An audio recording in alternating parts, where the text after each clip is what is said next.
ആഴത്തിൽ ഉഴുതാൽ വിസ്താരത്തിൽ ഉണ്ണാം.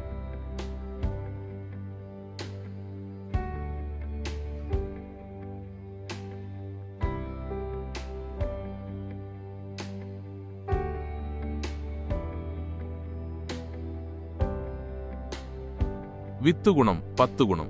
എന്റെ ഈ ചെറിയ പ്രയത്നം നാളെ വലിയ ഫലം നൽകുമെന്ന് എനിക്കറിയാം.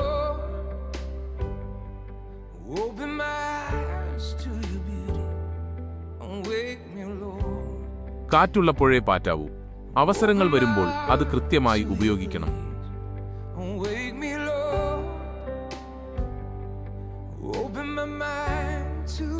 അല്പം തമാശയായി തോന്നിയേക്കാം, എങ്കിലും പറയട്ടെ, 10 പണം കൊടുക്കുന്നതിലും നല്ലത് ഒരു കഷ്ണം മണ്ണുണ്ടാകുന്നതാണ്. നമ്മുടെ പഴയ തലമുറ പറഞ്ഞുവെച്ച ഈ കാര്യങ്ങൾ വെറും വാക്കുകളല്ല, ജീവിതാനുഭവങ്ങളാണ്. അധ്വാനിക്കാൻ മടിക്കണ്ട, ഫലം ഉറപ്പാണ്.